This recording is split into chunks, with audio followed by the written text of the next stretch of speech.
AP మాజీ ముఖ్యమంత్రి YS Jagan కు పోలీసులు ఊహించని ట్విస్ట్ ఇచ్చారు.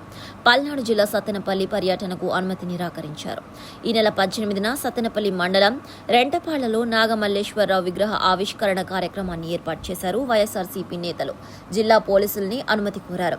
అయితే భారీగా జనం వస్తే శాంతి భద్రతలకు విఘాతం కలుగుతోందని ఎస్పీ కంచి శ్రీనివాసరావు అంటున్నారు. వైఎస్ఆర్సీపీ నేతల విధంగా అనుమతి ఇవ్వలేమని స్పష్టం చేశారు. కార్యక్రమానికి పరిమిత సంఖ్యలో మాత్రమే రావాలని, లేకుంటే చట్టపరమైన చర్యలు తీసుకుంటామని హెచ్చరించారు. ఎస్పీ శ్రీనివాసరావు జగన్ పర్యటనకు అనుమతి నిరాకరించడానికి గల కారణాలు వివరించారు. ఈ నెల 18న వైఎస్ జగన్ సత్తెనపల్లి మండలం రెంటపాళ్లకు వస్తున్నారని, ఆయన పర్యటన కోసం సత్తెనపల్లి వైఎస్ఆర్సీపీ ఇన్ఛార్జ్ గజ్జల సుధీర్ భార్గవ్ రెడ్డి అనుమతి కోరనున్నారు. అయితే కార్యక్రమాన్ని ఎంతమంది వస్తున్నారు, ఎన్ని వాహనాలు వస్తున్నాయి, వారికి కావాల్సిన ఏర్పాట్లు ఏమిటి అనే పూర్తి వివరాలను గజ్జల సుధీర్ భార్గవ్ రెడ్డి తమకు ఇవ్వలేదని ఎస్పీ చెప్పారు. సుమారు 30,000 మంది వస్తారని తమకు తెలిసిందని, అంతమంది ఒకేసారి వస్తే శాంతి భద్రతలకు సమస్య వస్తోందని అందుకే అనుమతి ఇవ్వలేదన్నారు. గతంలో జరిగిన కొన్ని సంఘటనలను దృష్టిలో ఉంచుకొని ఈ నిర్ణయం తీసుకున్నామని తెలిపారు. తాము అడిగిన పత్రాలు ఇస్తే మరోసారి అనుమతిపై పరిశీలిస్తామని, పోలీసులు అనుమతి తీసుకోకుండా ఈ కార్యక్రమం చేపడితే చట్టపరమైన చర్యలు తీసుకుంటామని హెచ్చరించారు.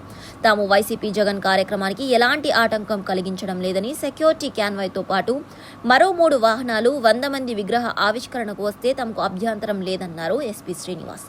వైఎస్ఆర్సీపీ నేతలు కోరిన విధంగా అనుమతి ఇవ్వలేమన్నారు. వైఎస్ఆర్సీపీ ఈ కార్యక్రమం ఏర్పాటు చేసే వీధి చాలా ఇరుకుగా ఉంటుందని, అప్పుడు జనాలు భారీగా వస్తే బందోబస్తు రీత్యా ఇబ్బందులు ఎదురవుతాయన్నారు ఎస్పీ.